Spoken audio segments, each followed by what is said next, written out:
conteúdos exclusivos, produtos e fornecedores com a qualidade da feira hospitalar, networking com profissionais referência no mercado.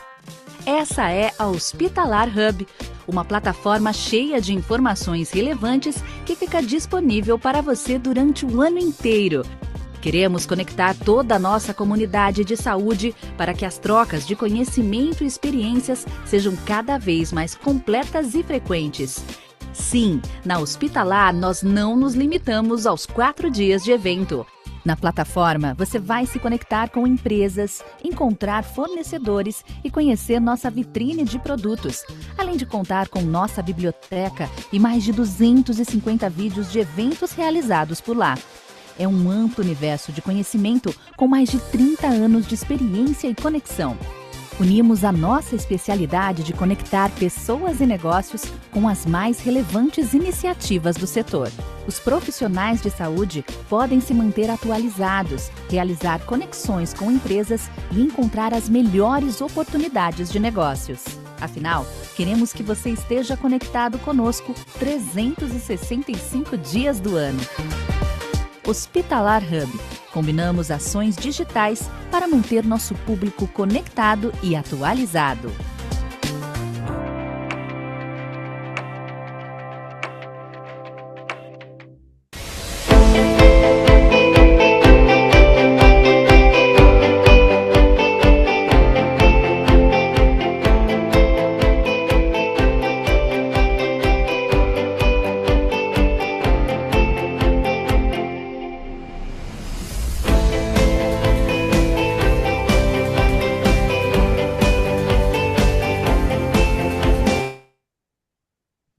Olá, sejam todos muito bem-vindos, bem-vindas ao Aquecimento Hospitalar Hub. Eu sou Carla Chaves, jornalista, e esta semana tenho a honra de conduzir este evento que, como o nome já diz, é um aquecimento para Hospitalar 2026. Nós traremos vários assuntos de extrema importância para o setor da saúde. Nós reunimos especialistas e curadores para antecipar os principais temas que estarão em pauta nos congressos, como saúde digital, infraestrutura, gestão e, claro, muito mais. Vamos até quinta-feira, dia 9.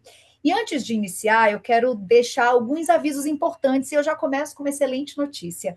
Todos que estão participando ao vivo aqui da nossa sessão, que participarem ao vivo durante toda a semana, vão receber por e-mail um cupom especial de desconto, tanto para o ingresso de visitante quanto para os congressos presenciais. Então, olha que ótima oportunidade de já garantir a sua participação. Lembrando que a Hospitalar 2026 acontece de 19 a 22 de maio no São Paulo Expo, aqui em São Paulo. Falta pouquinho mais de um mês, então já vale se programar, pôr na agenda, porque, claro, vai ser mais uma experiência fantástica. Além disso, nós temos a Hospitalar Hub, que é a nossa plataforma digital que conecta você ao evento 365 dias por ano, ou seja, antes, durante e depois, com conexões, acesso ao ecossistema de saúde, conteúdos, agenda. Inclusive, todo esse evento de aquecimento, nós tivemos uma primeira sessão que começou às 4 e agora esta nova sessão, todo o evento da semana vai ficar guardado aqui na Hospitalar Hub para você reassistir, ou então para quem não conseguiu estar aqui ao vivo com a gente, assistir também, basta acessar a nossa plataforma. E eu quero pedir para vocês, quero contar com a participação ativa de vocês, porque nós teremos uma discussão super interessante, super relevante para o setor, e você pode fazer perguntas aqui no nosso chat. Nossa equipe está acompanhando, então mande sua pergunta e no final nós vamos abrir uma discussão. Eu vou trazer para os nossos especialistas, vamos tentar responder o máximo possível, mas se sobrar alguma dúvida também, a gente deixa para o Congresso, que aí o Congresso vai ser o dia inteiro, vai dar para tirar todas as dúvidas, mas por favor, fiquem à vontade para participar. A ideia é fazer realmente um grande bate-papo com quem entende. E agora, vamos falar de infraestrutura e de um ponto que hoje está na mesa de qualquer gestor, como equilibrar custo, eficiência e qualidade, principalmente em cenários de restrição orçamentária, que quem trabalha com isso sabe muito bem do que eu estou falando. Para deixar esse encontro de hoje ainda mais interessante e completo, nós vamos abordar diferentes perspectivas sobre o assunto: hospital privado, hospital sob modelo OSS e hospital público, porque o objetivo aqui é entender como cada realidade prioriza e executa sem perder de vista, claro, segurança e a continuidade assistencial. Então, para essa conversa, eu convido Túlio Wertzner, que é diretor de infraestrutura do Hospital das Clínicas de São Paulo, Gerson Macanhã, diretor-geral do Hospital Antônio Bezerra de Farias, da Fundação Estadual de Inovação em Saúde, e Valmor Brambilha, superintendente de infraestrutura e logística do HCOR, e um dos curadores do Congresso, e o outro curador do Congresso, o Anderson Cremasco, que vai começar conduzindo esta rodada da nossa sessão voltada para infraestrutura. Eu quero desejar a todos as boas-vindas. Passo a palavra para você, Anderson. Uma excelente sessão. Obrigado, Carla. Primeiro, eu queria agradecer a presença do Gerson, do Túlio e do Valmor, que aceitaram o nosso convite. Parabenizar, né, a Informa Markets por realizar esse evento. Acho que é importantíssimo para a gente discutir um pouco da infraestrutura hospitalar. E queria começar aqui, Gerson, com uma pergunta, que assim, hoje no modelo OSS, é, queria saber como que a gente pode equilibrar as metas contratuais. Queria que você falasse um pouco, né, para esse público que não conhece, né, como é que é um sistema de OSS. Como equilibrar as metas contratuais com limitação de recurso e necessidade de resposta rápida para a manutenção crítica de pequenas obras e adequações de infraestrutura. Eu já trabalhei no modelo OSS e sei que tem um modelo de custeio, tem um modelo de CAPEX. Queria que você falasse um pouco disso, Gerson. Boa tarde. Então, o modelo de organização social, nós estamos falando de um contrato de gestão, onde que um ente público faz um contrato com o hospital e repassa um valor fixo mensal para atender um volume de metas fixas, né? Então, tendo isso em mente, a gente vai lá e a gente vai dividir esse orçamento. Se o hospital recebe um valor fixo mensal, obviamente todo o custeio que envolve aí infraestrutura, atendimento e metas também ele tem um valor fixo mensal. E aí vai passar para um planejamento. Então, quanto daquele orçamento ele vai estar ligado para infraestrutura, manutenção de equipamentos. E um ponto importante, interessante também, é que esses valores, eles são valores de, a gente fala custeio, comumente o ente público fala investimento e custeio. Então, esse valor a gente não pode fazer uso para investimento. Então, se eu preciso, tem uma demanda de atendimento que eu preciso de equipamento ou preciso fazer uma ampliação, você não pode utilizar esse valor que recebe mensalmente como para fazer esse fim. Você precisa pedir uma verba suplementar para fazer o investimento. Então, dito isso, o que acontece? Então, você não consegue fazer grandes investimentos porque o valor, embora seja OS, o valor é público, você tem que tratar o dinheiro como público, então você não pode fazer investimento. E aí acaba sendo o quê? Você tem que gerenciar, a priorização é baseada em risco. Se eu tenho um valor fixo e o valor ele é limitado com o orçamento, como é que a gente vai dividir esses valores? Você tem que fazer uma matriz de risco e dividir esse valor. Vamos colocar um exemplo. Vou fazer grupo gerador. O que é utilidade? Dá para negociar a manutenção ou não desse equipamento? É óbvio que não. Então, tem algumas coisas que é inegociável. Dentro do orçamento, você já tem que distribuir, fazer uma matriz de risco e distribuir o que é inegociável. Olha, manutenção de grupo gerador de utilidades, manutenção de equipamentos médicos críticos. Então, isso já tem que definir ou contratos ou uma estratégia de manutenção com pessoal próprio para garantir essas manutenções. De forma que o quê? Que tenha continuidade, porque você tem que manter a oferta das metas. Então, nesse sentido, o que pode acontecer se se as metas também elas são, dependendo da avaliação mensal, semestral, você até pode trabalhar pensando que você pode ter uma interrupção de algum atendimento e você pode compensar lá na frente. Dá para você pensar nisso, isso pensando num cenário que o orçamento é restrito, né? Então, assim, gerenciar risco, definir o que é prioridade e definir um orçamento para isso. Segundo ponto, tem que definir um gerenciamento, uma governança ágil. A governança ágil, o modelo de US, diferente do público, tem mais facilidade para comprar. Não é a mesma facilidade de um privado que você não precisa obedecer um certo regramento para compra, mas como é o dinheiro é público, você tem que estabelecer lá um modelo de governança desse recurso. Mas aí o importante não é a velocidade também que você consegue fazer um reparo, se tiver uma quebra de equipamento ou fazer uma reforma, mas assim a assertividade, mas o principal é você ter assertividade daquele recurso, porque você, afinal de contas, vai gastar ele, né? E o segundo ponto é ser disciplinado com o contrato. Se eu tenho um contrato com um ente público de 5 anos e eu tenho um parque de equipamentos que ele vai depreciar, então eu tenho que prever também a reposição desse parque de equipamentos ou uma reforma. Então, o contrato de gestão ele não pode ser engessado. Eu preciso apresentar lá para o ente público, o contratante, olha, eu tenho algum equipamento, em algum momento ele precisa substituir, senão, o que que ocorre? Vai acabar tendo uma manutenção com um grau de manutenção elevado, o custo dele vai ultrapassar o valor de praticamente de um novo, e vai ser inviável consertar. Vai cair no quê? Na locação, porque você tem que manter a meta, você tem que manter a meta contratual, tem que manter a entrega do serviço. Aí cai você tem que locar o equipamento e se acaba fazendo o quê?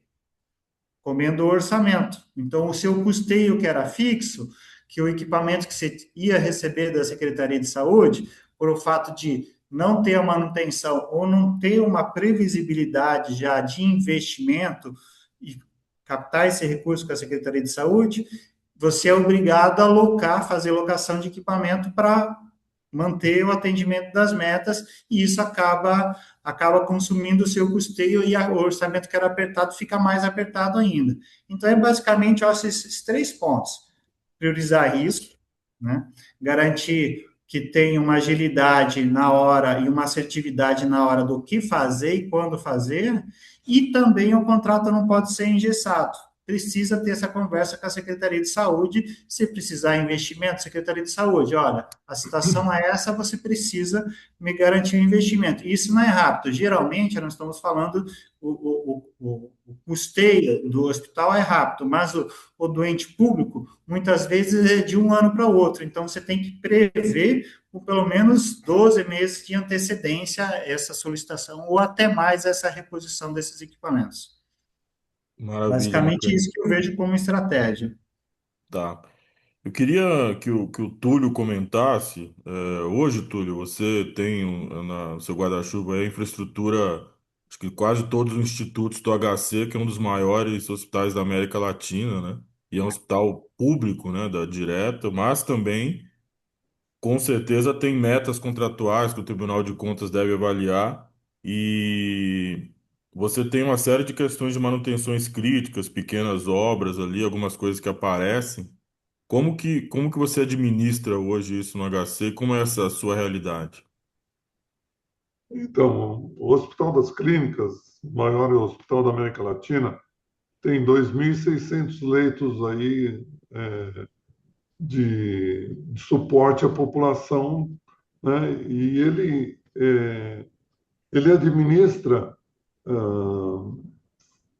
da seguinte maneira: a manutenção, a gente não tem recurso direto para manutenção, a gente simplesmente vai acontecendo obras aí que não encaixa dentro do nosso orçamento, porque o orçamento a gente tem que pedir com anos de antecedência para conseguir receber essa verba aqui.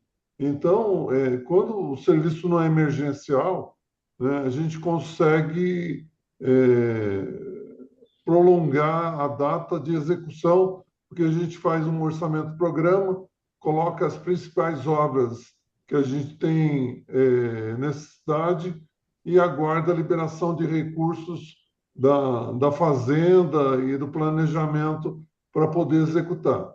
E depois de conseguir o recurso, a gente tem que fazer uma licitação, né? E aí depende de contratação e nem sempre a empresa que a gente contrata é a melhor empresa do mercado, porque a gente está dependendo de uma licitação que é o menor preço para a contratação, né? Agora, quando é o serviço emergencial, se consegue verba através de fundações de apoio aqui do hospital que liberam recursos para a gente poder fazer a obra emergencial. Por exemplo, nosso parque aqui é um parque antigo, a gente tem geradores aqui com mais de 40 anos de idade, né? Então, às vezes, a gente fica na dependência, não existe mais peça de reposição, a gente é obrigado a trocar o equipamento e aí a gente vai atrás de verba de fundação para poder fazer esse tipo de serviço. Então, basicamente é isso.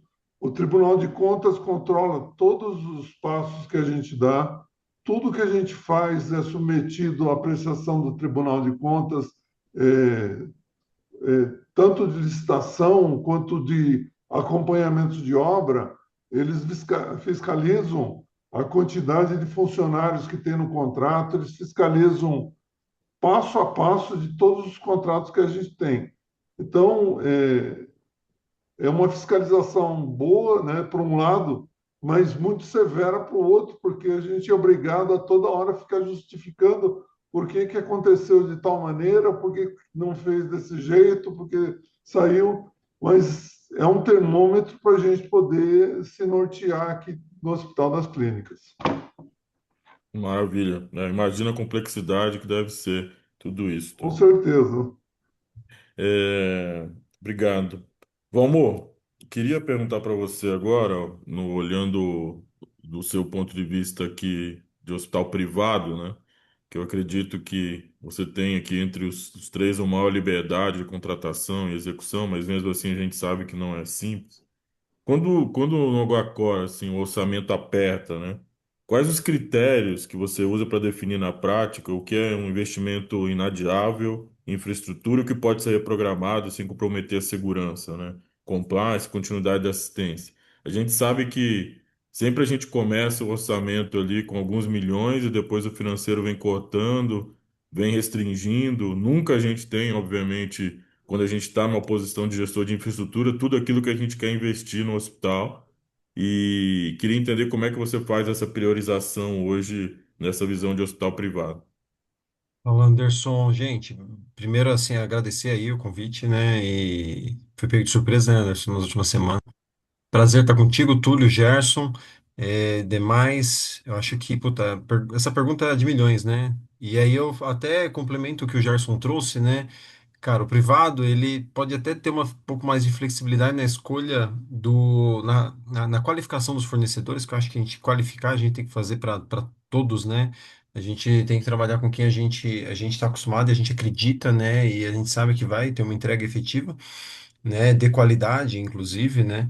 Mas assim, hoje a gente tem, né, um modelo muito complexo, né, de aprovação também, tá? Talvez, não vou dizer no nível do Tribunal de Contas e tudo mais, que a gente tem que fazer essa prestação, mas a gente tem um modelo muito rigoroso, né, para aprovar tudo isso e com diversas alçadas e que a gente hoje até a gente pensa, poxa, por que que eu tenho que ter tanta alçada para poder resolver questões do dia a dia, questões importantes, inclusive, e a gente tem que tomar cuidado com isso, né? Porque o hospital não para, o hospital não espera, né? E o paciente não para e também ele não espera, ele precisa ser atendido e a infraestrutura está lá como um dos pilares, né? Um dos pilares de tratamento dele, né? Porque sem infraestrutura você não tem tratamento, você não tem diagnóstico, você não tem nada. Então a gente tem que garantir que a infraestrutura ela esteja contínua e esteja segura também com tudo que a gente está se propondo. E respondendo sua pergunta, Anderson, assim, a gente criou hoje, a gente sempre tem lá, né? A gente cria as matrizes de priorização, né? Metodologia tem de monte, né? Eu uso uma, o Gerson deve usar outra, tudo também. A gente tem lá, assim, Gucci, entendeu? É, é, a gente faz escalonamento com matriz, então a gente tem de tudo, né?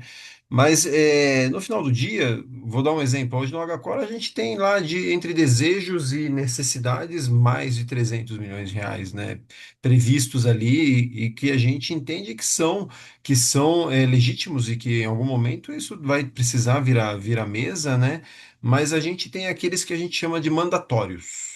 Tá? Então, os itens que são mandatórios, eles são elencados para a instituição como os críticos dos críticos, que a gente não pode esperar, entendeu? E eles estão correlacionados sempre em alguns níveis, né? A gente separa, né, o impacto do paciente, né? A gente separa a segurança da infraestrutura, tá? Qual o risco para a segurança da infraestrutura como um todo, que também vai impactar no paciente, e também o risco econômico, tá? Que ele, no final do dia, para o público, ele tem um risco econômico, mas ele é um risco que ele está atrelado ao custo, né? Porque a gente tem as emendas, tem Uhum. toda a questão das captações, como vocês colocaram, que eu tenho que ir para o tribunal, faz orçamentação e volta, então a gente tem que aproveitar a verba. Isso você gerencia esse custo. Quando a gente traz para o privado, a gente tem a questão do custo, joia, mas eu preciso gerar receita, né? Preciso gerar essa receita para poder pagar esse custo também. Então, a gente tem um impacto financeiro também que é trazido dentro dessa matriz que vai me elencar qual que é a priorização desse cara. E muitas vezes a gente traz o fator mandatório como sendo os pontos mais críticos. Então, vou dar um exemplo aqui para você. Um equipamento médico, por exemplo, que precisa realmente ser substituído porque ele já é end of service, ele já é end of life, então eu já preciso buscar manutenção a mercado que não está vinculado ao fornecedor, ao fabricante dele, entendeu? Então isso acaba sendo muito crítico, mas é muito comum. Tá? Porque a gente tem multimarcas por aí que vão atender em algum momento, mas em algum momento não vão atender, porque a gente acaba colocando o paciente em risco. E falando de infraestrutura, a gente pode elencar, como vocês deram os exemplos, né? Os motogeradores, entendeu? Tudo que está vinculado a sistemas de combate a incêndio, por exemplo. A gente tem um exemplo muito, muito bacana lá no Agora agora, renovando a VCB, aquela história, unifica projeto.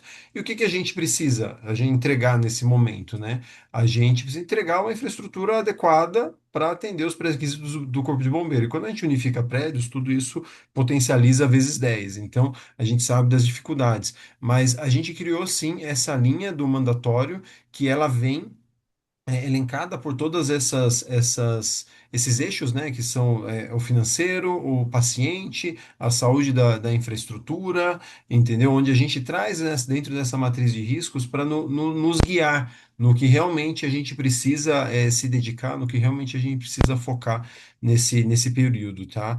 E como você trouxe, Anderson, é uma guerra para provar, né? Muitos milhões, e aí a infraestrutura vai concorrer com a ressonância magnética, a infraestrutura vai concorrer com a inteligência artificial lá da tecnologia da informação, vai concorrer com os softwares de maneira geral, mas assim, não são menos importantes, entendeu? E eu acho que a gestão dessas instituições, ela tem que ser muito apurada para quê? Para poder conseguir nortear e não vou dizer atender todas as necessidades, todos os desejos, mas sim guiar para que a infraestrutura hospitalar não fique de lado, porque ela não é fim, ela é meio, entendeu? E, Sem ela, a gente não consegue ter o tratamento, a gente não tem o hospital, a gente não tem o paciente, a gente não tem nada.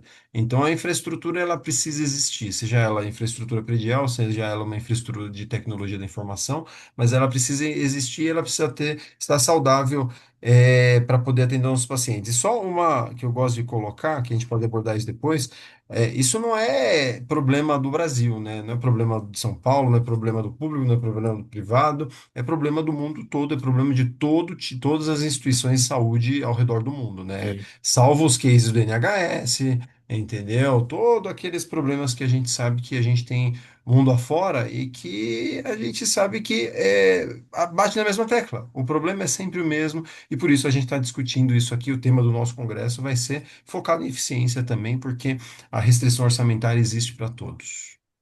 Maravilha, vamos. Jéssica, eu queria que você comentasse, né? Eu sei que você já trabalhou em instituições privadas, tá? Agora nesse modelo SS, nesse quesito de formação do orçamento, né? Porque, assim, geralmente no hospital privado você vai fazendo orçamento em outubro, novembro, você vai submetendo as alçadas, se é for, tem Uhum. corte, vai, volta.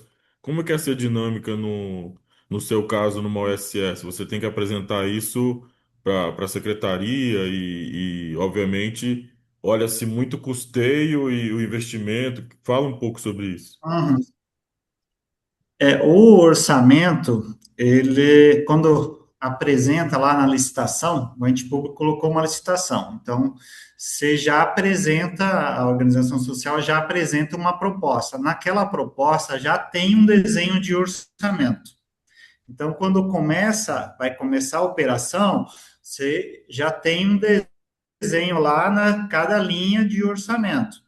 A realidade é diferente, né? Você chega dentro da unidade e percebe que não funciona. Aí redistribui. E essa redistribuição, cada unidade tem a liberdade de fazer, desde que tenha uma alçada de aprovação, que é anual, ou você faz uma revisão do orçamento, submete à aprovação e anualmente também se faz uma nova rodada, uma apresentação para o ano seguinte. Se houve mudança no valor do contrato, beleza, você tem mais recurso, ou você redistribui aquele mesmo recurso dentro de linhas de orçamento diferente. No dia a dia, o que o Valmor falou é muito parecido também. O que ocorre que no privado é receita. Se eu tenho um leito de UTI parado, eu vou deixar de ter uma receita. Na OS, eu não vou conseguir entregar os saídos. Embora um leito de UTI parado, em tese até diminui o meu custo, ou seja, eu tenho uma receita, eu tenho um orçamento fixo, se eu produzir menos, eu gasto menos também. Então, se conseguir acomodar isso dentro das metas, tem muito problema, desde que tenha. Mas aí eu acho que o que é similar aí os dois é o paciente. A gente tem que colocar o paciente no meio. Então o orçamento é basicamente isso. Ele é fixo, dá para você trabalhar, né? E se conseguir uma margem em um, você pode também passar ele para uma outra linha, diferente. Em manutenção de equipamento, conseguiu. Uhum, Geralmente acontece, olha, esse mês aqui a gente conseguiu um bom ganho com o MatMed. Estava previsto lá, sei lá, 10 milhões com o MatMed. Gastei 8, gastei 9. Tive um ganho. O mês seguinte eu posso redistribuir para manutenção de equipamento? Posso. Então vai equilibrando mês a mês. O que ocorre é que a gente acaba ficando com uma fila de. O amor acabou de investimento que a gente queria, a gente fica com uma fila lá de prioridades. Aí a gente vai selecionando com as certeza. prioridades, porque não tem recurso Sim, para tudo que a gente quer fazer, né? E se tivesse mais, a gente quer melhorar o hospital. Então, a gente quer uma sim. tecnologia nova, quer um ambiente nova, né? Então, é natural, né? Maravilha, Gerson, obrigado. Túlio, na sua visão hoje, né, olhando essa questão de infraestrutura no hospital público, na sua experiência, hoje quais são os maiores gargalos de infraestrutura que podem afetar a assistência, né? Então a gente fala muito de elétrica, muito de ar-condicionado, toda a parte de automação. Na sua experiência, aonde que você tem enfrentado maiores problemas, maiores desafios dentro das disciplinas da infraestrutura? O grande problema de hospital é elétrica, ar-condicionado, porque sem climatização você não toca a sala cirúrgica, né? Não tem renovação de ar, as salas são herméticas, então o ar-condicionado é um grande gargalo. E a gente tem alguns equipamentos de grande porte, como chiller, centrífugas, que fazem essa climatização, né? Grande parte aí são equipamentos já ultrapassados aí, porque foram instalados na época da construção dos prédios. E a gente está conseguindo outros recursos aí, através de programas de eficiência energética aí com as concessionárias, né? Com isso aí, a gente tem conseguido substituir esses equipamentos aí de grande porte, né?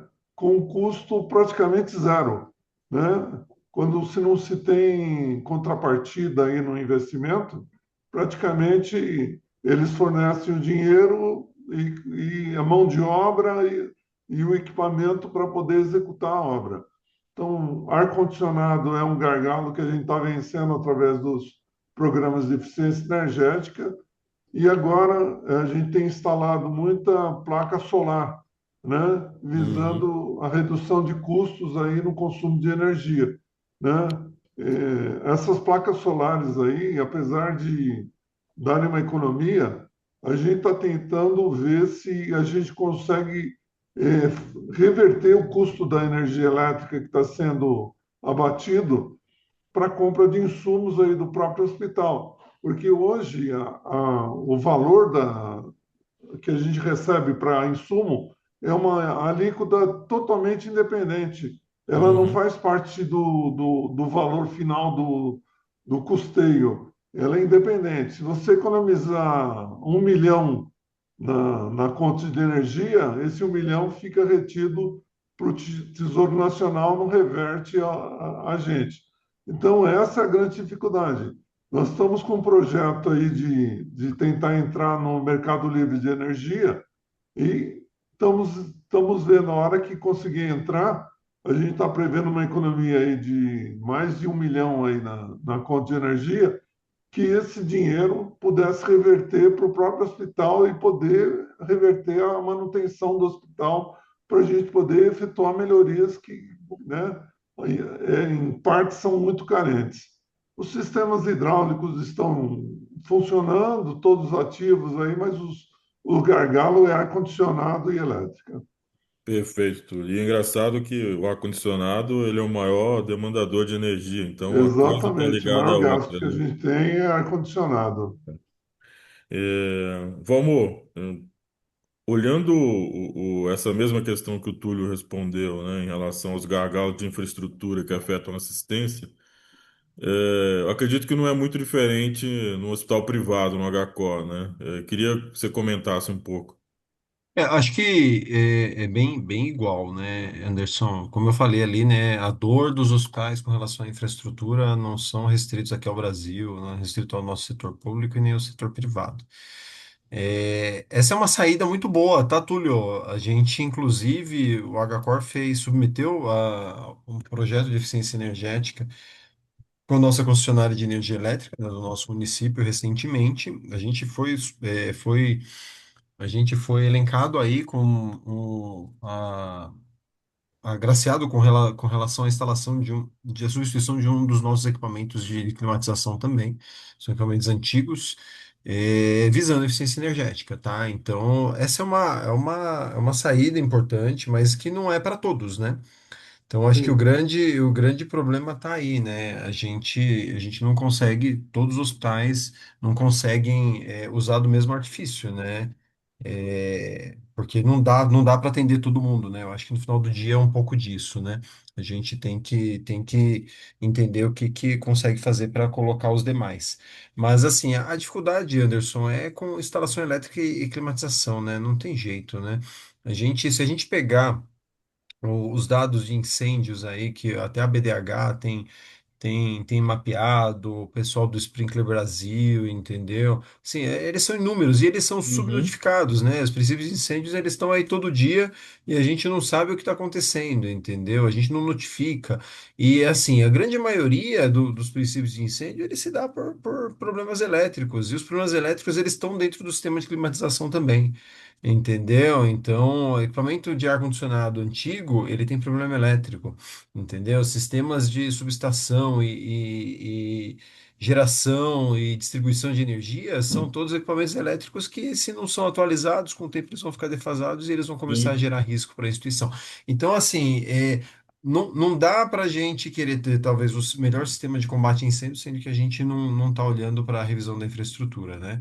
E o inverso também é verdadeiro, né? Então, posso ter uma infraestrutura super saudável e também não ter um sistema de combate a incêndio. sim. Eu acho que o risco está aí, entendeu? Com a integridade da infraestrutura, né? O que traz mais dificuldade, mais risco para a infraestrutura é o sistema elétrico e o sistema de climatização, porque a gente pode vir a ter sinistros com relação a esses sistemas. São mais fáceis, né? Ok, amor, continuando com você, Mandar eu acho lá. que todo profissional de infraestrutura, né, ele precisa ter uma certa habilidade para conseguir demonstrar para os gestores, para a cadeia de aprovação, né, que seja o diretor de infraestrutura, o CEO, o conselho de administração, enfim, o que ele está precisando de investimento na área, né? E aí é sempre uma questão muito delicada de você. Que o hospital tem uma série de investimentos que estão na sua frente. Ah, querem trocar um tomógrafo, querem ampliar uma área, e você tem ali, por outro lado, itens de infraestrutura que o CFO vai te perguntar, mas vai aumentar em quanto a receita? Eu falo, não, eu mexer na subestação não vai me aumentar a receita. Então a pergunta é quais são as estratégias para os gestores e argumentos aqui para conseguirem aprovar e priorizar as áreas de investimento para infraestrutura? Então, assim, eu vou falar em risco assistencial, vou falar em disponibilidade, saving, produtividade, experiência do paciente, regulatório. Conta pra gente quais argumentos você usa para conseguir aprovar os seus Eu investimentos? acho, vamos lá, assim, acho que esse é o maior desafio, né, de qualquer gestor de infraestrutura hospitalar, é você conseguir balizar e convencer, né, a administração, né, a diretoria, ou os conselhos, a corporação, né, qual você está representando, a aprovar seus investimentos, né, acho que esse é o grande desafio, né, e eu acho que, já adianto, não é fácil, não tem uma regra, pelo menos eu acho, não tem uma fórmula mágica, uma receita de bolo, entendeu, gente? Porque, assim, a gente sabe o quão caro custa, né, você fazer atualização de infraestrutura, você trazer projetos novos. Mas a gente tem que fazer nosso papel e a gente trazer quais são os riscos atrelados a cada item do que a gente vem trabalhando dentro da infraestrutura, né? Cada vez mais os gestores têm olhado, né, com viés de risco, não só para o paciente, mas também um risco civil e criminal, né? Que ele vem atrelado às condutas, né, da gestão que a gente está tratando dentro das instituições, né? Então, eu acho que quando a gente fala, a gente compartilha risco, né? Eu acho que talvez a palavra seja essa, Anderson. Eu acho que a gente tem mais chance de sucesso, né, para aprovar projetos, principalmente projetos que realmente tragam risco na instituição, né? Ah, eu não vou colocar lá que, poxa, eu tenho risco e realmente não tenho risco, né? Só porque eu quero aprovar meu projeto, porque vamos deixar uma coisa bacana. Eu acho que a gente tem que não ser leviano e trazer realmente o que pode comprometer, né, a saúde da instituição, né, comprometer a integridade física dos usuários da edificação e dos pacientes, entendeu? Consequentemente, né, comprometer inclusive a reputação da instituição, né, tem uma questão de marca aí por trás, e também a questão dos gestores que estão por trás de toda essa, essa atividade, né? Então é super importante isso. A gente Perfeito. falou recentemente num evento, inclusive, onde a gente trouxe essa visão do direito, né? Quando o direito traz, né? Qual que é o risco, né? E qual que é a penalidade caso você não tome a decisão, você seja Sim. omisso ou você deixe de fazer, né, cara, ali por algum motivo, né? A gente teve alguns sinistros no passado aí, vou dar o exemplo do hospital no Rio de Janeiro, o Badim, entendeu? Isso é público, né?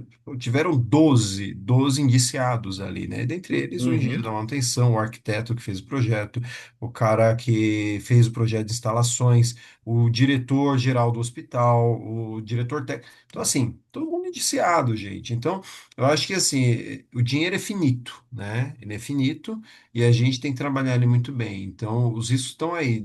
E o risco, ele é para o paciente, ele é para o usuário da edificação, mas ele é o risco também para o gestor, se ele toma uma conduta inadequada e se ele toma também, ou se ele se omite, né, com relação a essa conduta, né? Então a gente consegue tomar risco até certo ponto, né? Mas quando a gente vem e traz que realmente a gente tem um risco muito grande para aquele ponto, a gente tenta compartilhar esse risco, tá, Anderson?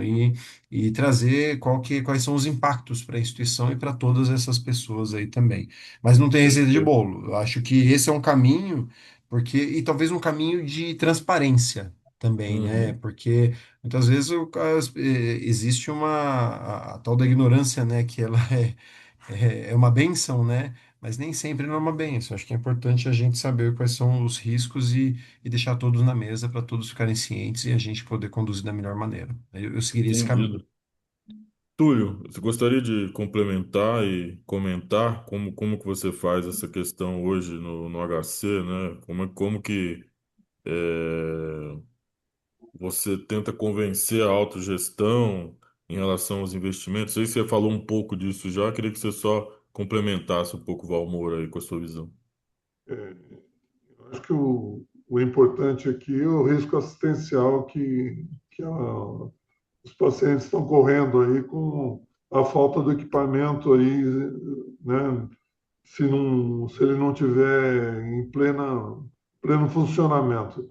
Então, normalmente o que a gente faz é levantar custos, né, mostrar um plano de custos, quanto custaria para substituir e mostrar tanto os benefícios quanto as coisas ruins aí que o equipamento sem funcionar trariam aqui.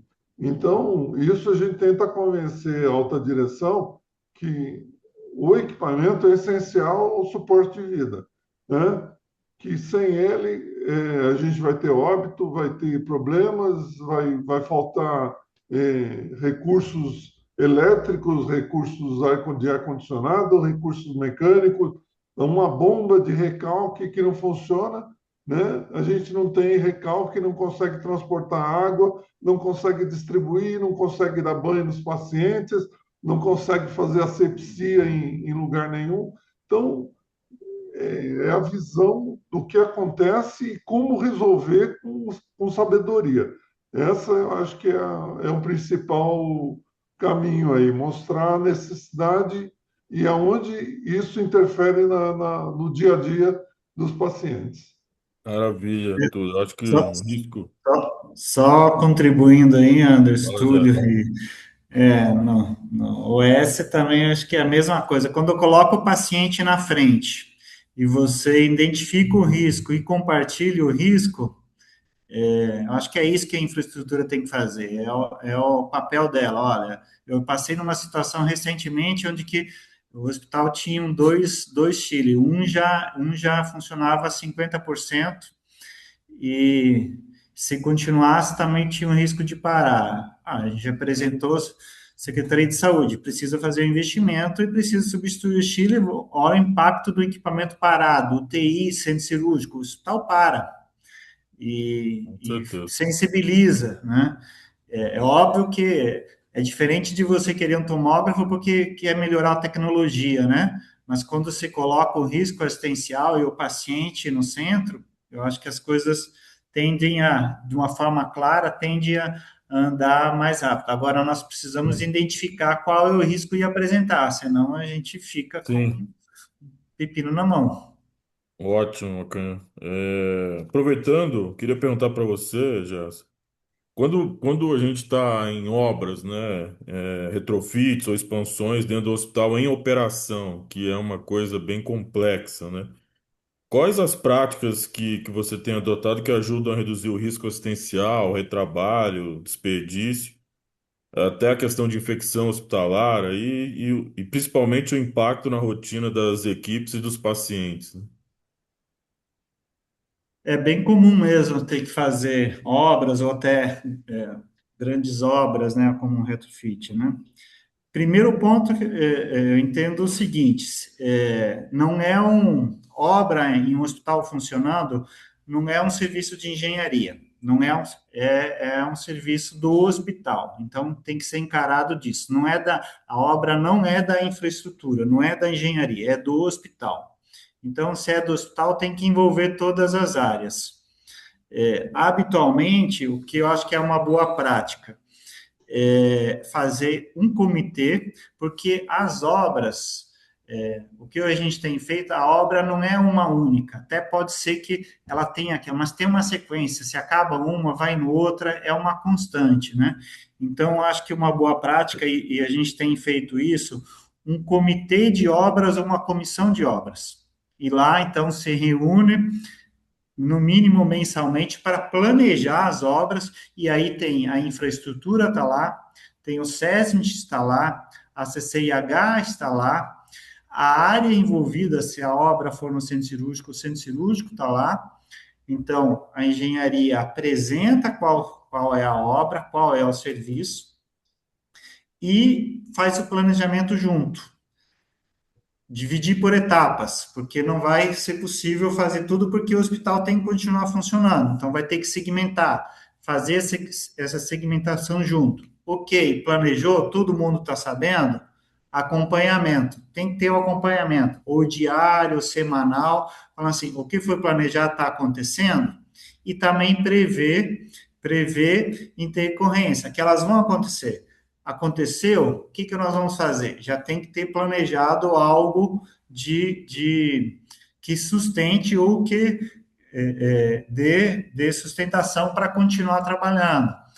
Pontos críticos, que obra em hospital, alguns elétrica, tem que ter muita atenção com a elétrica, pode inviabilizar outras áreas que não aquela que está sendo feita. Gases medicinais é um outro problema, pode acontecer, tem que ter cuidado. Você está fazendo uma obra aqui, pode intervir. Água, enfim, então tem serviços que não está restrito àquele setor, está restrito ao hospital inteiro. Então, dependendo, tem que ter muito cuidado e também comunicar as outras áreas envolvidas. Ou seja, a chave aí, eu acho, para não ter problema é comunicação aí com as áreas e também ouvir essas outras áreas. Elas também são importantes de opinar qual a área qual etapa que seria melhor, que dá menos impacto para o hospital.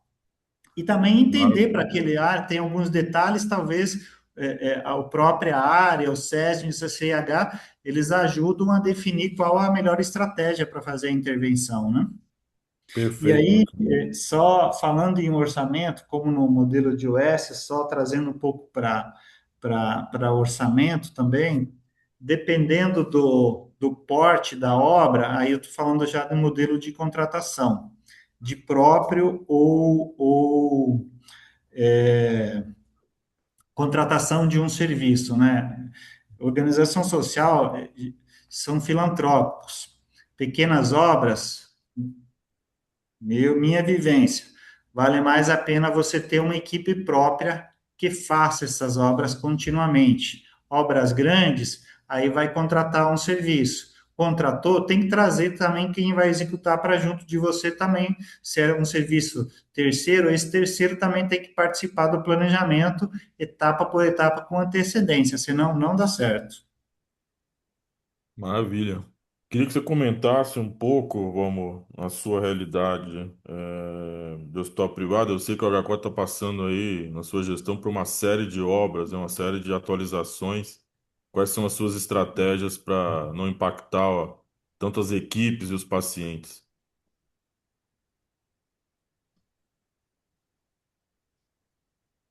Você está com... Tava com mudo aqui, desculpe.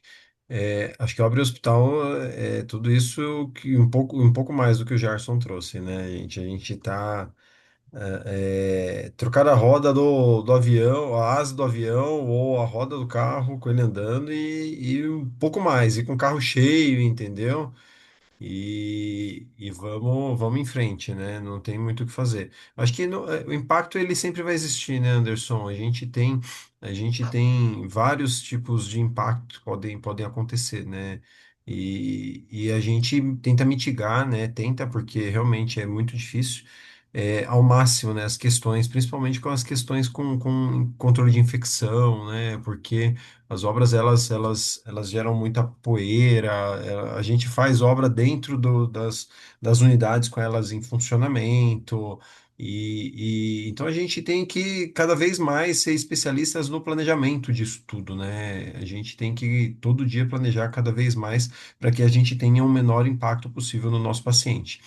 Mas a gente tem uma questão que é super legal que a gente tem feito no HCOR.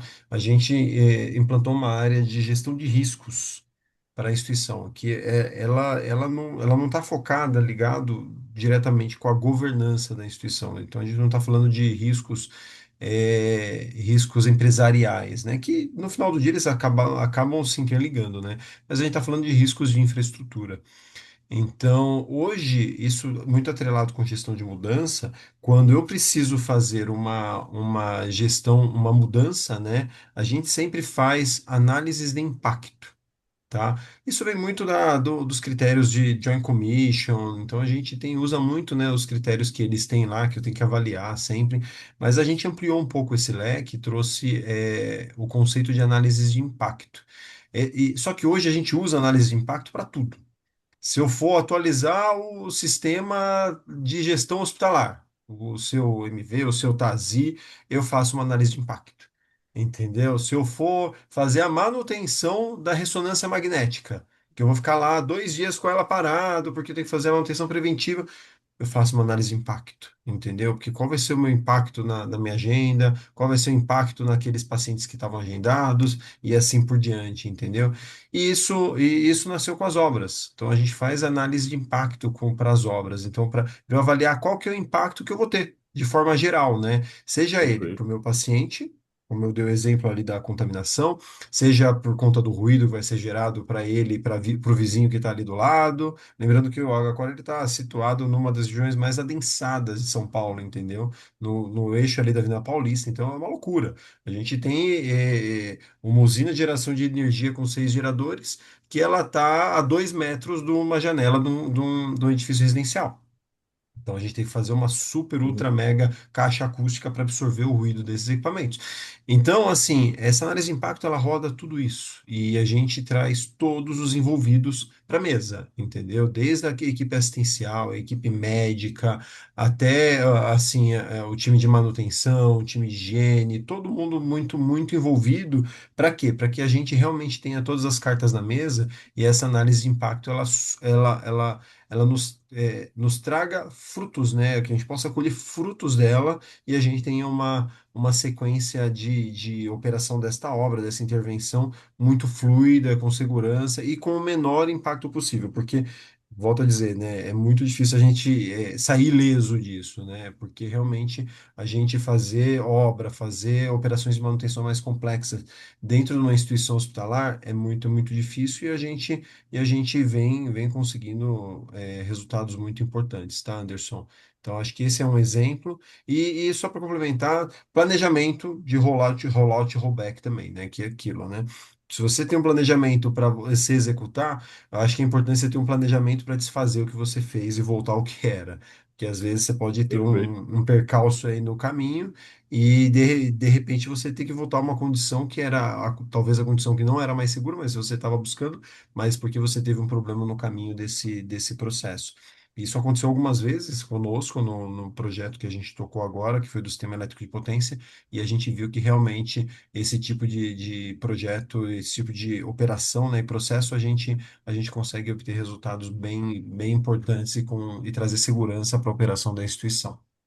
Maravilha, vamos. Carla? Anderson, antes de você continuar, eu queria só pedir licença para dar um aviso aqui. Vocês estão vendo como a ideia é realmente trazer para o prático, né? Sair do campo das ideias e mostrar como cada área está atuando dentro dos dilemas do setor. Agora eu quero convidar novamente os senhores a participarem. Deixem as perguntas no chat.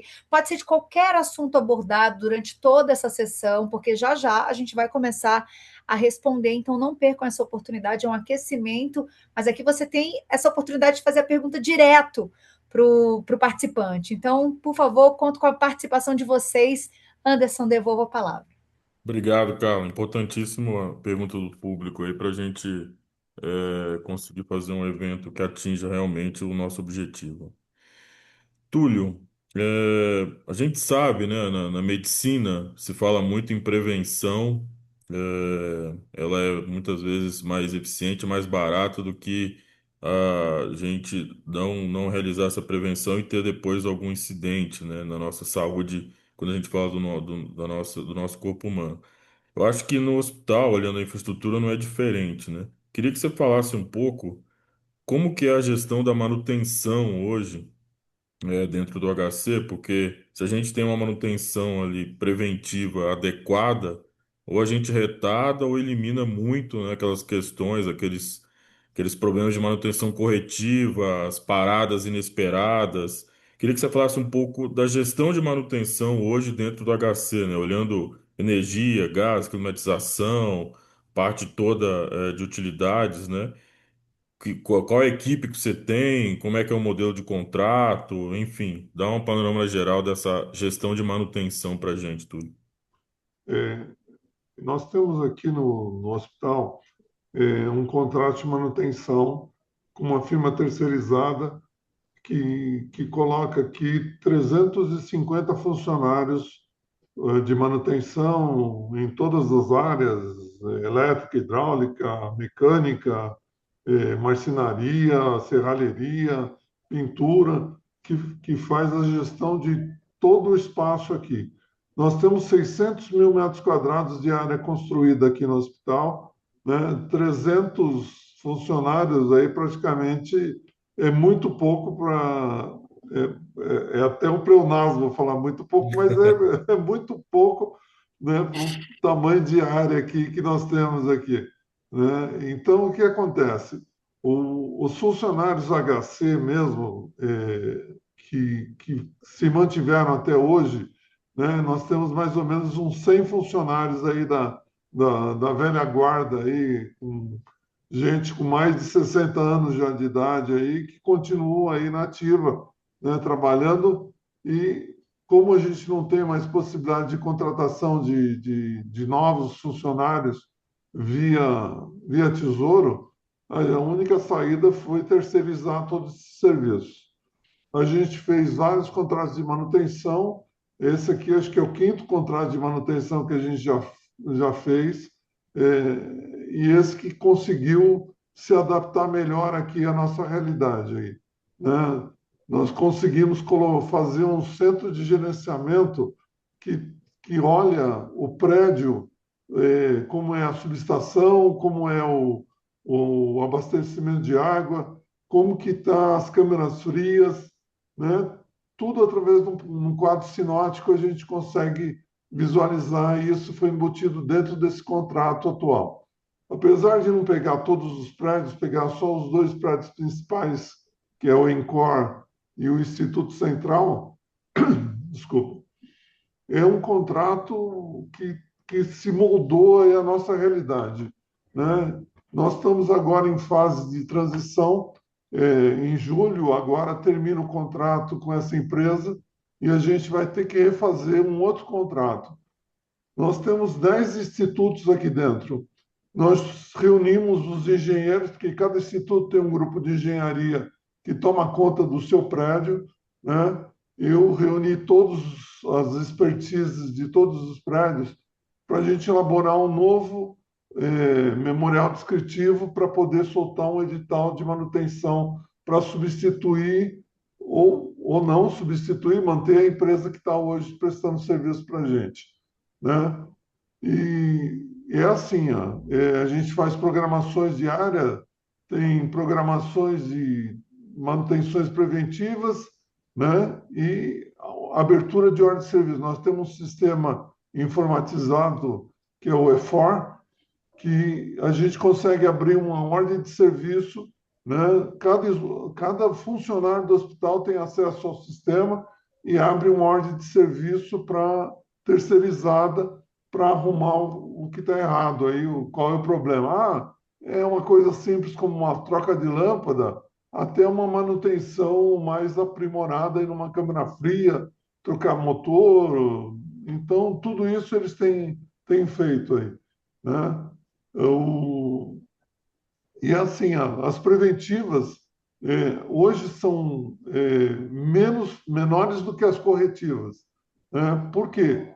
Porque nosso parque é antigo, né? Uhum. Então a gente faz a manutenção preventiva querendo aumentar a vida útil do equipamento, mas por ele seja antigo, apresenta problema. Aí a gente vai tentar arrumar, não consegue peça de reposição, porque não existe mais peça para aquele tipo de equipamento.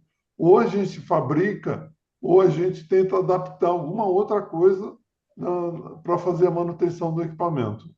Mas o que a gente pretende? Pretende aumentar muito mais as preventivas e se resguardar de fazer corretiva aqui no Hospital das Clínicas. Basicamente é Maravilha. isso. Obrigado, tudo. O Gerson, eu queria que você Obrigado. comentasse na sua visão do Hospital OSS, como é que é essa questão da gestão da manutenção, né, dentro dos hospitais e como que você faz essa gestão de ativos, né, em relação a tentar ter um nível de manutenção corretiva, preventiva maior que corretiva. É um desafio, né? Mas precisa, acho, conhecer muito o parque, ter informação, né? De o Túlio mesmo falou, olha, hoje eu consigo, tenho mais, eu estou fazendo mais corretiva, mas menos preventiva. Tem uma causa, o parque de equipamento dele já está no final da vida útil. Então, essas informações têm que estar no dia a dia e fazer um planejamento. Como que nós vamos sair disso? Como que nós vamos avançar? Eu sempre penso que a gente tem que ficar fazendo o dia a dia, mas você tem que ter uma planilha, você tem que ter um planejamento para falar assim, o que que eu preciso fazer de melhoria? Essa tecnologia ou essa minha infraestrutura, eu posso melhorar ela? Ela está para que reduza a manutenção? Porque modelo de OS, o custeio está aí. Se eu tiver muito custeio, eu vou comprometer muito o orçamento. Então, tem que ser investido um volume maior de preventivas para quê? Para que eu tenha um valor mensal fixo, porque a corretiva, quando vem, você dá um aporte financeiro maior. Então, a corretiva, no modelo de organização social, é muito ruim, porque você tem um orçamento linear e quando tiver que fazer uma manutenção, se for uma manutenção muito grande extra, ela compromete muito o orçamento.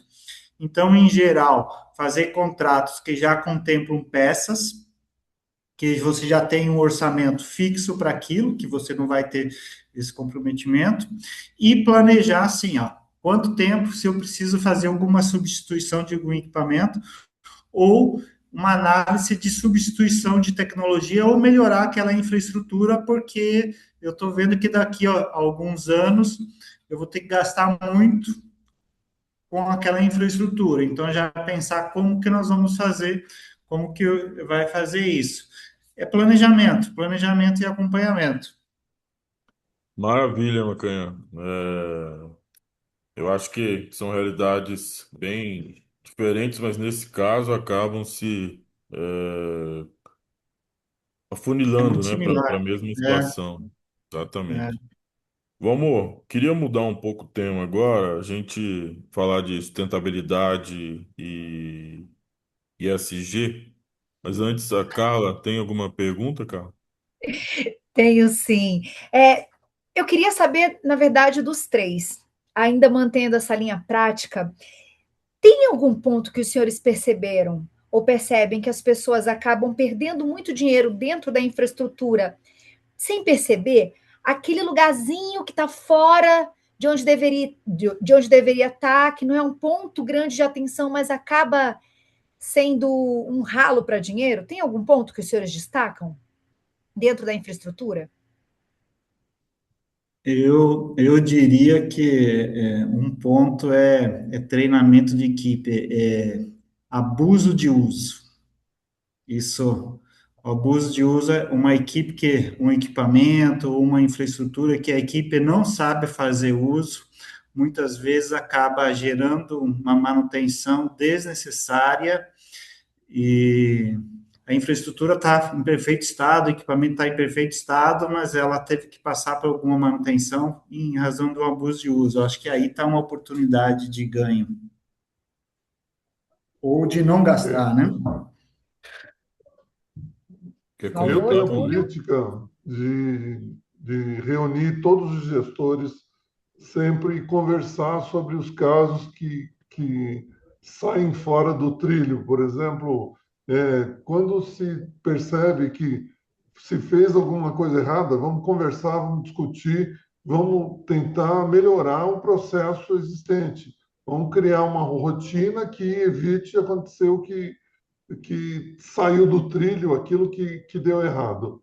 Então, a gente está sempre em contato. Eu estou em contato com todos os gestores dos institutos e com os líderes da terceirizada em reunião constante para discutir assuntos do dia a dia. Ah, por que aconteceu desse jeito? Por que fez assim e não fez assim? Vamos adotar determinada política para não evitar disso acontecer. Isso tem melhorado muito aí a nossa prática do dia a dia. Hein? Isso é até interessante, né, Túlio? Porque às vezes acontece num setor, e se não houvesse essa integração, você resolveria no setor, mas em um outro poderia voltar a acontecer. Então, Com quando você certeza. já padroniza a solução, você já sabe que É, vai ter um problema a menos, quase como na aviação, né? Redundância.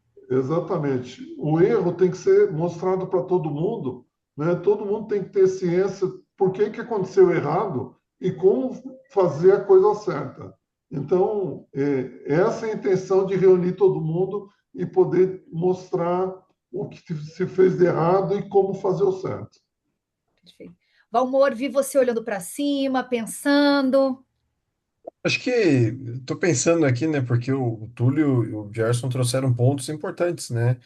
Mas e eu acho que é fato isso, né? Essa proximidade com as áreas, a gente a questão educacional, né? Porque eu acho que a gente tem que se educar aí e os times multiprofissionais têm que estar educados. Porque acho que a gente tem um caminhão de oportunidades, né, dentro das instituições hospitalares hoje, dentro dos edifícios de saúde, né? Então, e várias torneiras abertas, seja ela para MatMed, seja ela para medicamento, seja ela para a parte de infraestrutura, para sistemas utilitários, entendeu? Tem um caminhão de oportunidade. Falta mesmo, assim, eu acho que falta investimento, mas falta muito conscientização também, né? Eu acho que trazer à tona que o uso adequado da tecnologia, da infraestrutura, ela também vai te promover uma eficiência e um resultado aí econômico ou até mesmo alguma uma questão focada em segurança, né? Então, eu corroboro com o que eles trouxeram e só trago que a gente tem um caminhão de oportunidades aí, basta a gente abrir os olhos, né? É um pouco disso.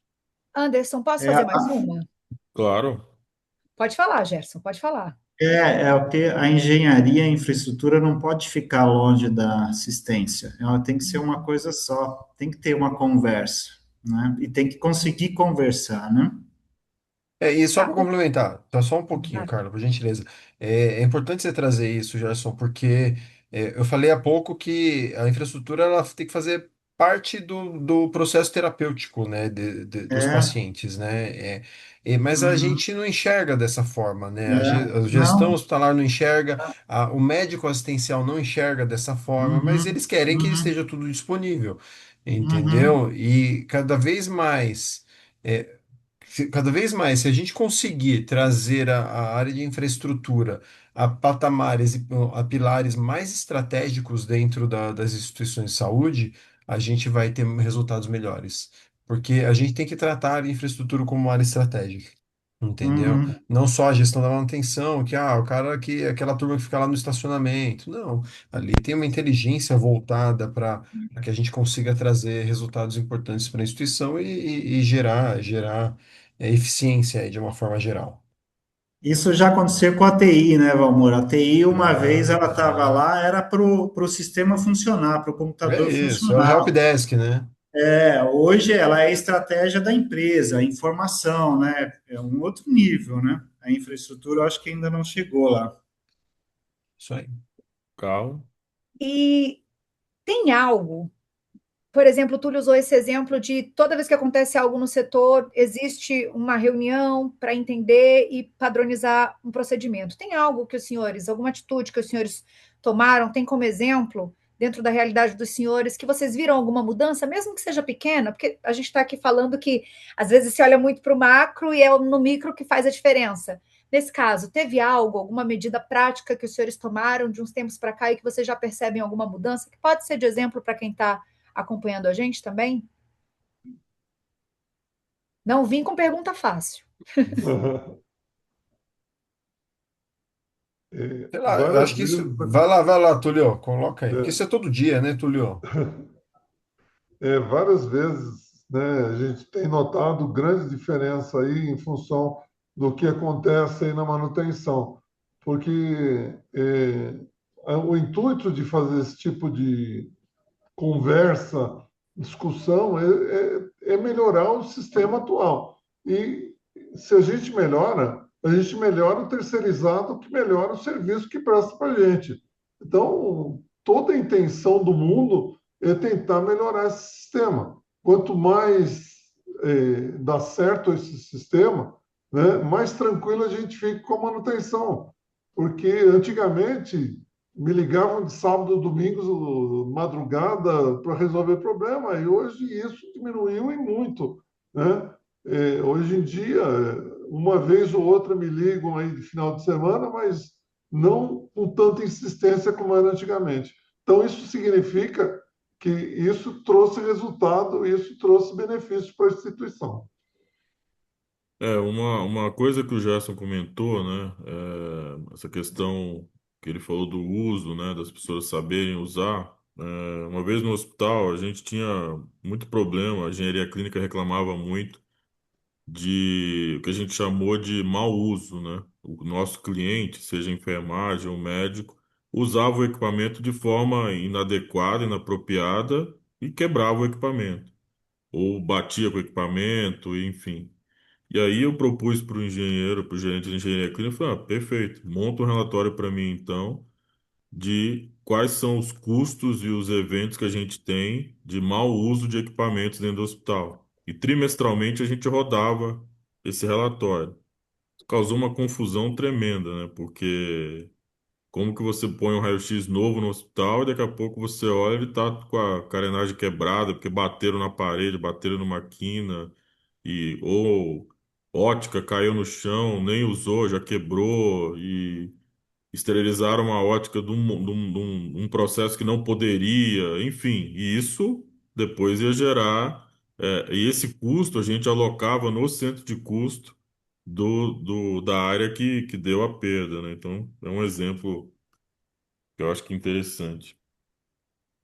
Isso funciona. Quando você passa a mostrar o quanto custa aquilo, né? Porque às vezes nem tem ideia. Você falou da ótica, né? Valor alto, às vezes quem está lá no CME não faz nem ideia do valor que tem aquilo. Até faz, né? Mas é diferente quando você mostra o número, o setor vai ter que apresentar uma análise por que aquilo aconteceu, né? Já dá uma diferença grande. E a presença, uma das coisas que já é a rotina, engenharia clínica no centro cirúrgico, é onde que tem um maior volume de equipamentos, tem pelo próprio fluxo do centro cirúrgico, né? Equipamentos diversos, equipes diversas, não é uma equipe fixa como o TI, né? E, e já há alguns anos, ó, faz uma visita, engenharia clínica, faz uma visita todo dia lá no centro cirúrgico, mesmo que não tenha nada, você faz presente.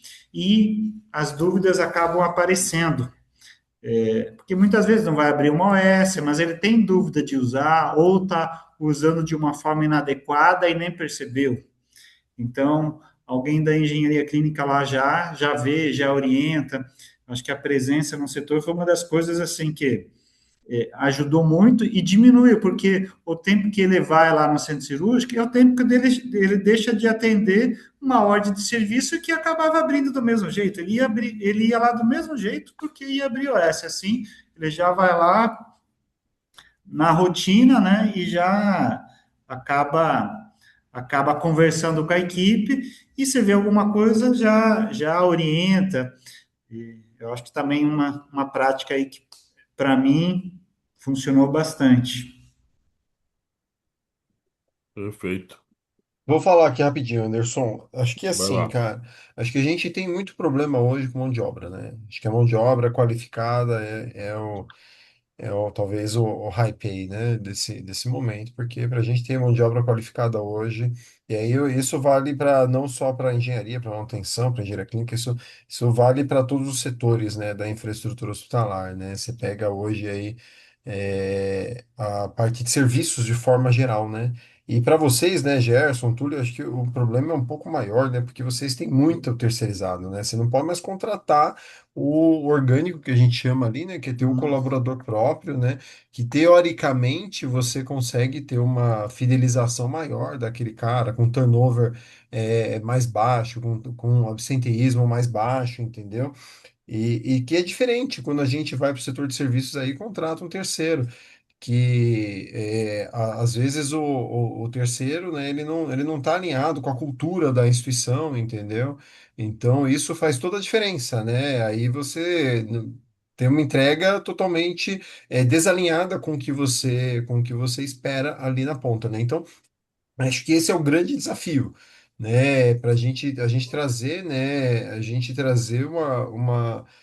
um perfil de profissional que esteja alinhado com as culturas das instituições e que a gente consiga trazer resultados importantes aí no dia a dia, né? A gente tem diversos exemplos, né? Diversos exemplos de assim, manutenção de ar-condicionado que não é feito, as empresas elas não estão atuando, entendeu? E aí a gente tem que reordenar tudo para fazer as coisas acontecerem. O gerente da área tem que entrar, o diretor da área tem que entrar no circuito para resolver problemas pontuais pequenos que não deveriam acontecer e deveriam estar sendo executados e tratados aí no dia a dia, né? Como uma coisa mais fluida, mais cotidiana, né?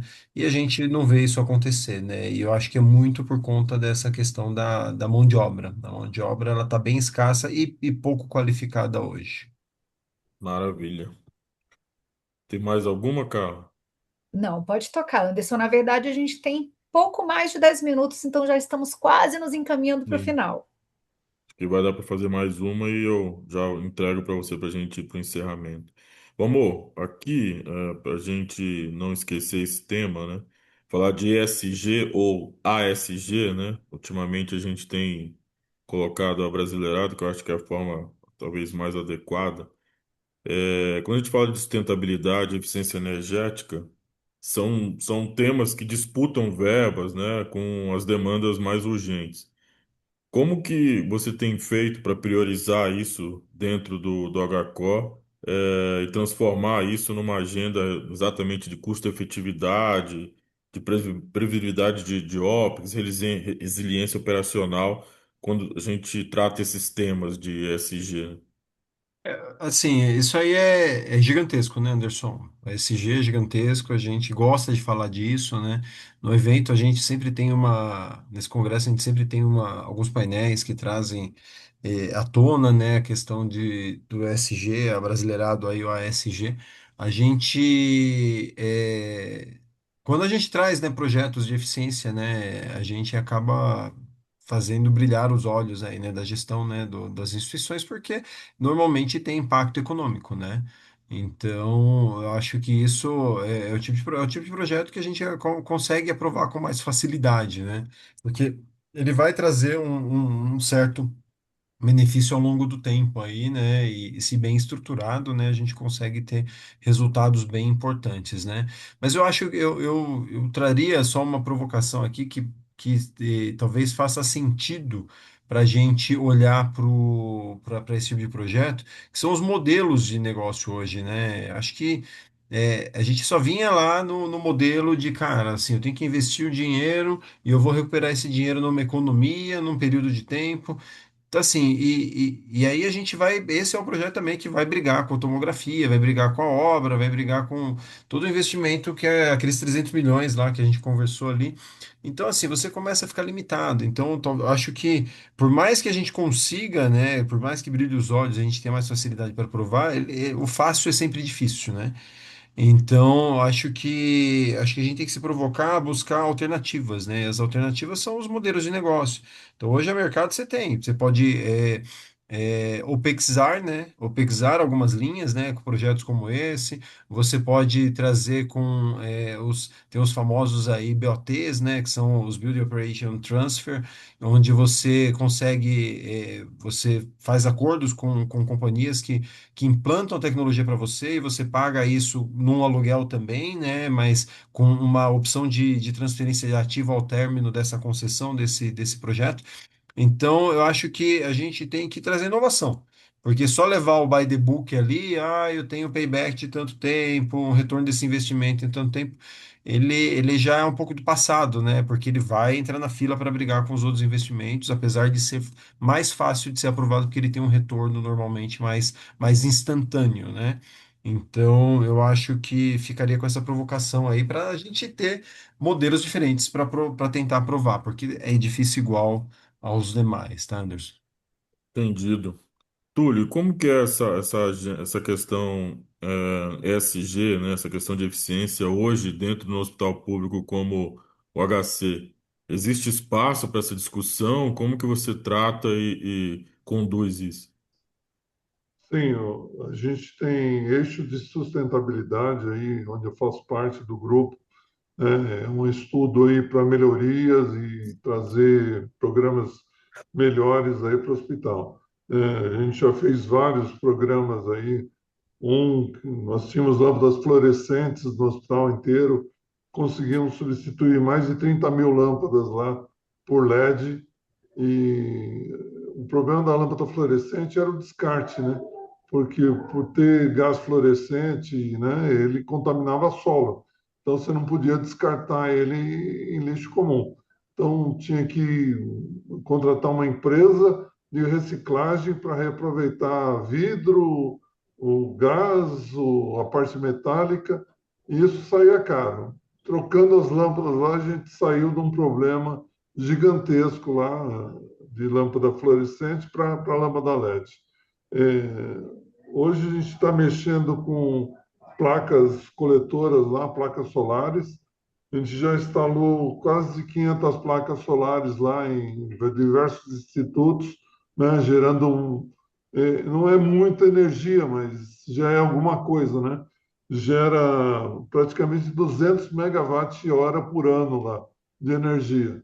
É uma pequena contribuição, mas significativa para um hospital público, né? Sim. A gente tem feito serviços de reciclagem de óleo de cozinha, outros programas aí, e a gente está estudando outras formas aí de sustentabilidade, né, que não envolvam grandes custos, que a gente consegue fazer uma ação de melhoria do hospital. Estudamos, inclusive, uma máquina lá que foi apresentada de micro-ondas para incinerar o descarte hospitalar, né? E tornar ele descarte comum, né? Porque o custo do descarte hospitalar é muito grande. Então, se a gente transformasse em lixo comuns, a gente conseguiria descartar mais facilmente por um preço bem mais barato.